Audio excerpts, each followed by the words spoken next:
गजवक्त्रं चतुर्भुजं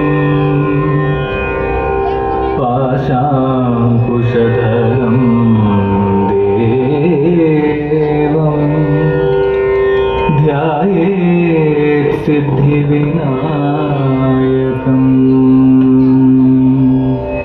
ಜಗದ ಕಲ್ಯಾಣಕ್ಕಾಗಿ ಕಠೋರ ಕನ್ಯತ್ವ ಪರಿಪಾಲಿಸಿಕೊಂಡು ಗುಹೆಯೊಂದರಲ್ಲಿ ಯೋಗ ಧ್ಯಾನ ನಿರತರಾಗಿದ್ದಾಳೆ ಆದಿಕುಮಾರಿ ಶ್ರೀ ಮಾತೆ ವೈಷ್ಣೋದೇವಿ. ಈ ಮಾತೆಯ ಯೋಗ ಧ್ಯಾನ ಯಾರಿಂದಲೂ ಭಗ್ನಗೊಳ್ಳದಿರಲೆಂದು ಸಾಕ್ಷಾತ್ ಆಂಜನೇಯನೇ ಸರ್ಪಗಾವಲಾಗಿ ಶ್ರೀರಾಮನ ಧ್ಯಾನದಲ್ಲಿ ತಲ್ಲೀನನಾಗಿದ್ದಾನೆ. ಶ್ರೀರಾಮ ಶ್ರೀರಾಮ ಶ್ರೀರಾಮ. ಓಂ ಹ್ರೀಂ ಕ್ಲೀಂ ಬ್ರಹ್ಮದೇವಾಯ ನಮಃ. ಜೈ ಶ್ರೀರಾಮ. ಅಲರ್ ನಿರಂಜನ್. ನಿಲ್ಲು ಭೈರವನಾಥ, ಗುಹೆಯ ಪ್ರವೇಶ ನಿನಗೆ ನಿಷಿದ್ಧ. ಆಂಜನೇಯ, ನನ್ನ ದಾರಿಗೆ ಅಡ್ಡ ಬರುವ ಸಾಹಸ ಮಾಡಬೇಡ.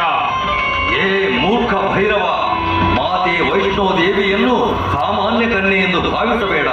ಮಹಾಶಕ್ತಿ ಪ್ರತಿರೂಪ ಆದಿಕುಮಾರಿ ಅವಳು.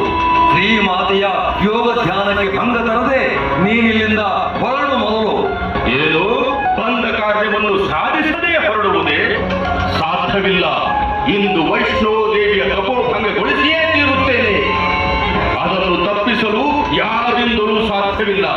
ನನ್ನ ದಾರಿಗೆ ಅಡ್ಡವಾಗದೆ ಸರಿ ಹಿಂದಕ್ಕೆ, ಇಲ್ಲವಾದರೆ ವಿಪರೀತ ಪರಿಣಾಮವನ್ನು ಎದುರಿಸಬೇಕಾಗುತ್ತದೆ. ಜೈ ಶ್ರೀರಾಮ. ಎಲ್ಲವೋ ಭೈರವ, ನಿನ್ನ ಮಂಡುತನದ ಉದ್ಧಟತನ ಮಿತಿ ಮೀರಿತು. ಸಿದ್ಧನಾಗು ನನ್ನ ಗದ ಪ್ರಹಾರಕ್ಕೆ ಬಲಿಯಾಗಲು. ಅಲಕ್ ನಿರಂಜನ್. ಜೈ ಶ್ರೀರಾಮ.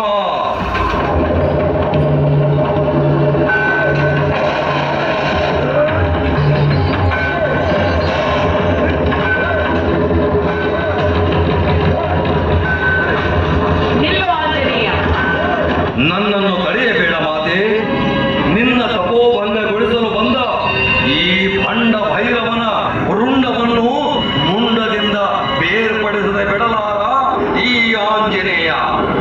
ಅದು ನಿನ್ನ ಕಾರ್ಯವಲ್ಲ ಆಂಜನೇಯ, ನನ್ನ ಕಾರ್ಯ.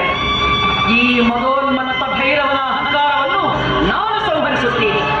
ನೀನು ಸೈರಣಿ. ನಿನ್ನ ಚಿತ್ತ ಮಾತೆ. ಅಲಕ್ ನಿರಂಜನ. ಸಾಮಾನ್ಯ ಕನ್ಯೆಯುರ್ವಳಿಂದ ಸರ್ವಶಕ್ತ ಈ ಭೈರವನಾಥನ ಸಂಹಾರ. ಎಲ್ಲ ಈ ಭೈರವ, ಸಾಮಾನ್ಯ ಕನ್ಯೆ ಎಂದು ಜರಿದು ಅಟ್ಟಹಾಸದಿಂದ ನಗುತ್ತಿರುವೆಯಾ? ಇಂದು ನಿನ್ನ ಹುಟ್ಟಡಗಿಸದೆ ಬಿಡಲಾರಳು ಈ ವೈಷ್ಣೋದೇವಿ. ಸಿದ್ಧನಾಗು ಸಾವಿನ ಮನೆ ಸೇರಲು. ಸಿದ್ಧನಾಗಿಯೇ ನಿಂತಿದ್ದೇನೆ. ಪ್ರದರ್ಶಿಸು ನಿನ್ನ ಶಕ್ತಿಯನ್ನು. ಅಲಕ್ ನಿರಂಜನ. ದುರುಳ, ಮುಗಿಯಿತು ನಿನ್ನ ಆಯುಷ್ಯ.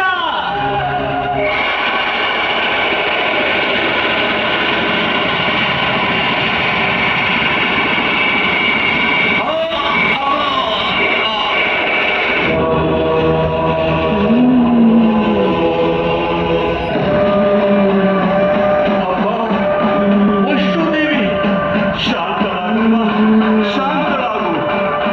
ಭೈರವ, ನಿನ್ನ ಉದ್ಧತತನವೇ ಈ ನಿನ್ನ ಅವನತಿಗೆ ಕಾರಣವಾಯಿತು. ಹೇ ಆದಿಶಕ್ತಿ, ಜಗನ್ಮಾತೆ, ನನ್ನನ್ನು ಕ್ಷಮಿಸು. ಈ ನಿನ್ನ ದಿವ್ಯ ಸಾನ್ನಿಧ್ಯ ಪ್ರಾಪ್ತಿಯಿಂದ ನಾನು ಧನ್ಯನಾದೆ. ತಾಯಿ, ನನ್ನ ಸಾವಿನ ಬಗ್ಗೆ ನನಗೆ ದುಃಖವಿಲ್ಲ. ಏಕೆಂದರೆ ನಿನ್ನ ಕೈಯಿಂದಲೇ ಹತನಾಗಿ ಮೋಕ್ಷ ಸಂಪಾದಿಸಬೇಕೆಂಬ ಮಹದಾಸೆ ನನ್ನದಾಗಿತ್ತು. ಆ ಕಾರಣದಿಂದಲೇ ನಿನ್ನ ವೈರಿಯ ಸೋಗು ಹಾಕಿ ನಿನ್ನೆದುರು ಬರಬೇಕಾಯಿತು. ದಯಮಾಡಿ ನನ್ನನ್ನು ಕ್ಷಮಿಸಿ ಬಿಡಮ್ಮ.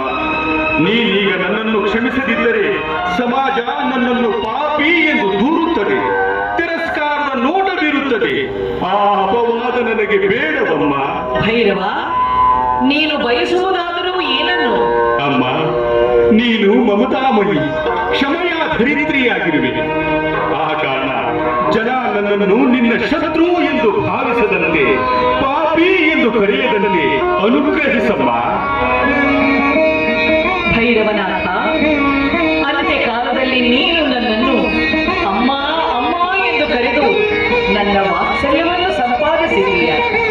ನೀನು ಮಾಡಿದ ಸಾಮಾನ್ಯ ಪಾಪಕ್ಕೆ ಪ್ರಾಯಶ್ಚಿತ್ತ ಹೊಂದಿದೀಯ. ನಾನು ನಿನ್ನನ್ನು ಕ್ಷಮಿಸಿದ್ದೇನೆ. ಅದರ ಜೊತೆಗೆ ನಿನಗೆ ವರದಾನವನ್ನೂ ನೀಡುತ್ತಿದ್ದೇನೆ. ಈ ಕ್ಷಣದಿಂದ ನನ್ನ ಪೂಜೆಯ ಜೊತೆ ನಿನ್ನ ಪೂಜೆಯೂ ಆಗುತ್ತದೆ. ಧನ್ಯನಾದೆ ತಾಯಿ. ಬರುವ ಭಕ್ತರು ನನ್ನ ದರ್ಶನದ ನಂತರ ನಿನ್ನ ದರ್ಶನ ಮಾಡಿದಾಗಲೇ ಅವರ ಇಷ್ಟಾರ್ಥಗಳು ನೆರವೇರುತ್ತವೆ.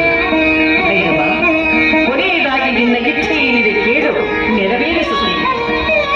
ಅಮ್ಮ ಜಗನ್ಮಾತೆ, ನಿನ್ನ ದಿವ್ಯ ನಿಜ ರೂಪವನ್ನು ಪ್ರಸಾದಿಸಿ ನನ್ನನ್ನು ಕೃತಾರ್ಥನನ್ನಾಗಿ ಮಾಡು ತಾಯೇ. ತಥಾಸ್ತು.